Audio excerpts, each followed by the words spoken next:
Hey guys, doing another video blog, trying to think of everything that I've missed and trying to explain what transpired. It's been kind of off and on raining every other day here in Norway. The temperature has been pretty moderate. I'm hot, but then again, I'm always having problems regulating my body temperature. So I'm really waiting for when it starts to get really cold. That's when I'm gonna be. That's when it's going to get comfortable for me and cold for everybody else. It seems like. Um, so I just wanted to talk about what happened in orientation on Monday.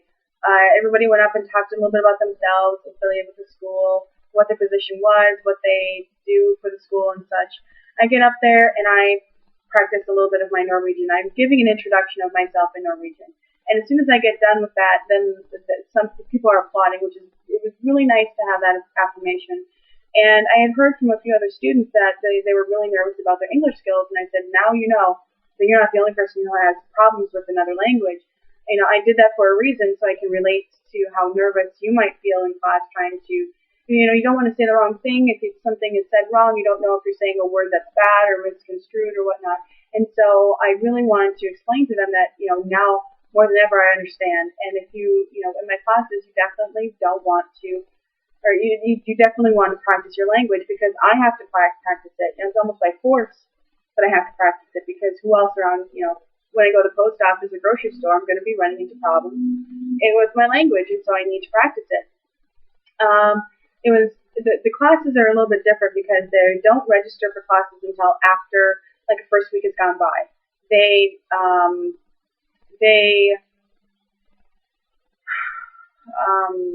they register for them until the second week, which is in the U.S. If you don't show up in the first week, you're auto dropped from the class.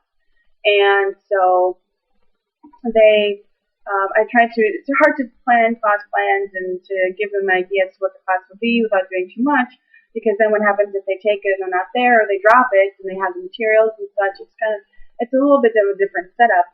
And I've been killing so many trees because they haven't ordered books. They don't order books until after they have for sure head count as to how many people are in the class.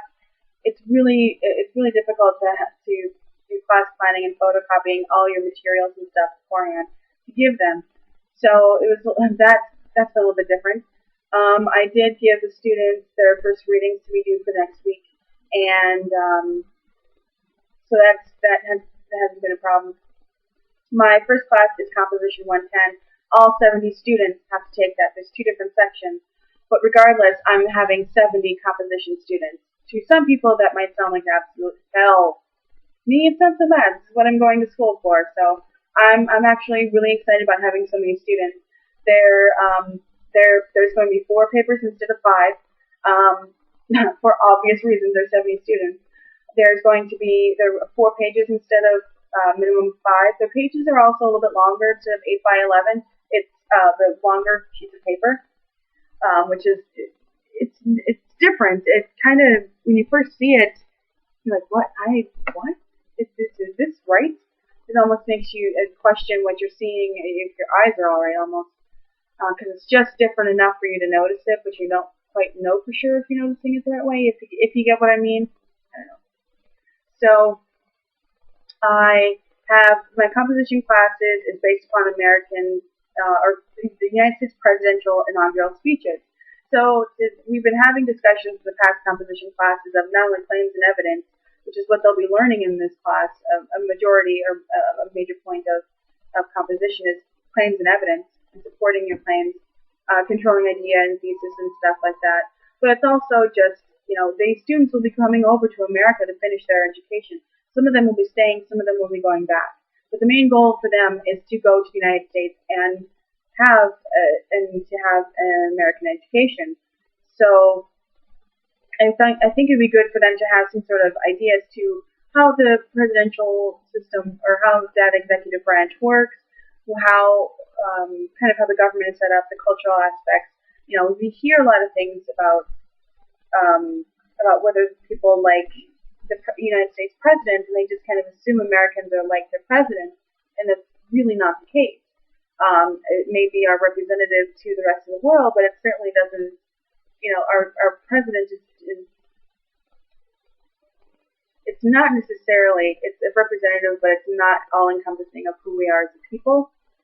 Um, so the composition classroom is based upon reading inaugural speeches. First Thomas Jefferson, then Abraham Lincoln, then Theodore Roosevelt, my favorite, and then the last one we'll be looking at Ronald Reagan and JFK's inaugural speeches. So that type of reading is to be expected, and then my intro to film class is looking at regions of America. Some people in Europe have the idea that America is just one big happy family. They're all the same. It's one large country, but our president is a representative of us, and and then we're just like our president, and or the president is just like us. And there's really no difference in the Spanish culture in LA, or the Mexican Americans versus the Cuban Americans. There's no difference. They're all Spanish speaking, not from American people. It's not. The difference is they don't really see the differences. They don't see the cultures. They don't see. It's very, very unique the way they see things, but they don't see things. So I want to show not only the past of what America has been in the past through film, but also to see the differences of geographical areas in the United States. A lot of them say they want to go to East Coast or West Coast. Only 2 out of the 70 students during orientation said they wanted to go to UND, which is very cool, but let's be realistic in your educational expectations, and don't just assume because you go to Miami it's going to be beaches and sun and girls in bikinis for the rest of the time you're there. Don't just be realistic in your expectations. Some of them have already been through exchange programs and have been through particular areas, but not necessarily have experienced, enough to say, yes, I should go to this place because I belong there. So that's kind of how the intro to film class is going to be designed. And then the intro to literature and culture is going to be on American social movements. And so my dad came up with the idea of having them vote as to which social movements they would like to know about, which is what I did the first class, and I put on many different social movements in America, and the 4 that they really, really wanted to know was anti-slavery in the 1800s, civil rights, American Indian movement, and the Chicano movement. So those are the main 4 that we'll be looking over during the semester. And then today in class, not only in the intro to literature and culture, we had a discussion about kind of reform versus revolution, and the idea they talked about Anders Breivik a little bit more, which is interesting to see that type of discussion. They were talking about. I said, well, what are some of your hot button issues? And they said taxes, the healthcare reform, and immigration. I said, so that's more affiliated with what happened at Atoya Island and with Anders Breivik and stuff. And they were talking a little bit more about his manifesto and discussing, some people had actually met Anders Breivik. They knew him before this happened.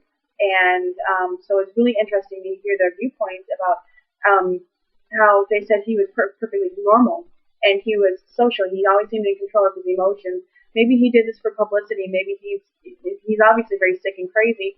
And so they talked about his manifesto in such a way that they said he's just crazy. I said, now in America, there's the idea that they're crazy, not stupid. And Theodore Kaczynski and Timothy McVeigh and like a lot of our homegrown terrorists, they're crazy, not stupid. They knew how to go about getting items and materials and how not to be traced and things like that. They knew how to do this stuff. And they said, yes, it looks like Anders Breivik had copied a lot of what had happened in the United States and how some people had done that, had done things before him, and he copied them. And so that was really interesting for that conversation. And then in composition classroom, we were talking about presidents, and they were asking, well, how come President Obama has such a low approval rating? We were talking about the appearances. And they're like, oh, he's the first black president. I said, actually, he's, the racism still exists very much in the United States, and I don't want you to think that, it's all happy-go-lucky, everybody loves him. They don't. There's some people who are still very supportive of him. There's some people who are supportive of his policies or supportive of certain aspects of maybe, his the way he deals with foreign countries and his foreign policy. There's some people who are very upset with him over the economy. I'm trying to be as neutral as possible and not paint everybody with the same brush, because I was victim of it on my second day, or my first or second day, when somebody said Americans are just stupid.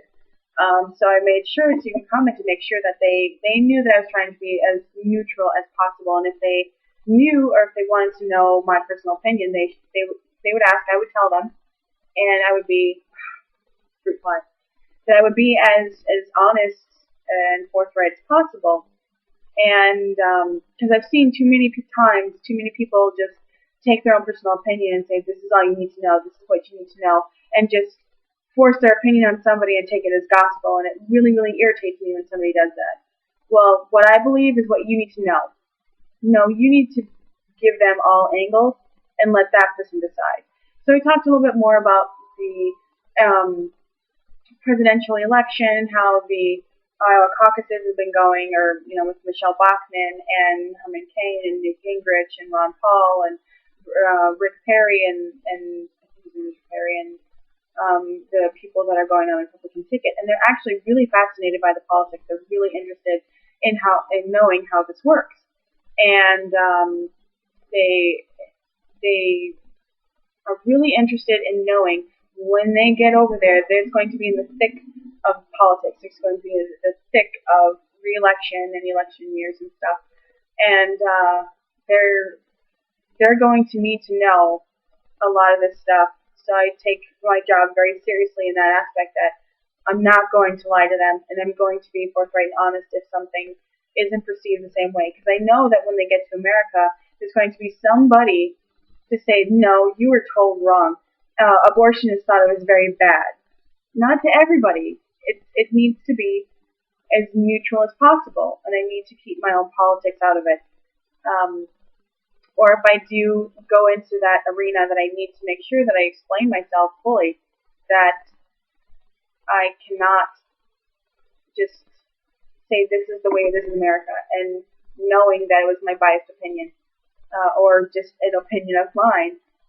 And at the end of the classroom, I had written a reader response. People were wondering what a reader response was and such. So I wrote one about my personal response to President Obama's inaugural address in 2009. And I told the class, and they said, no, this is just my personal opinions. I don't expect you to agree with me if you've seen this speech. I don't. If you agree with me, great, but I want you to do it of your own accord and to explain why you believe what you believe. This is just my own personal opinion. Again, you don't have to agree with me to get an A in this class, please. If you disagree with me, great. I much rather want to hear why, because who knows, you might actually persuade me. It's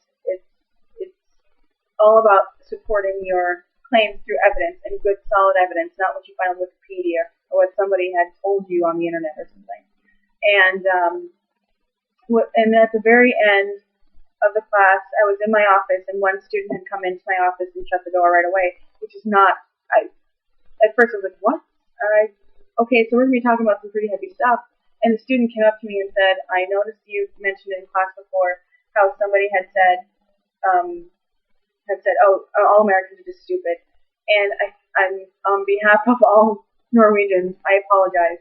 And that I wish I would have said something. I just didn't know what to say, and I was a coward. And I'm really sorry for letting that happen. And I said, first off, you're a student. I was thrown off by it. You were thrown off by it. I do appreciate you coming in and making amends. It does mean a lot to me to hear that, but don't beat yourself up over it. It's somebody else that said that to me, and I've gotten over it now. But that person, I don't think less of Norwegians. I think less of that person for being so blatant and biased and offensive, knowing darn well what they say. And so it really meant a lot for that student to come up to me and say, even though me and the only other people that really picked up on it were me and another person, but he used the word coward, and this student is not a coward. It's very admirable, this student to come up and apologize on behalf of that person. So if you ever watch this to that student, you know who you are, and you're not a coward, and I appreciate the apology. So yeah, more later. Bye.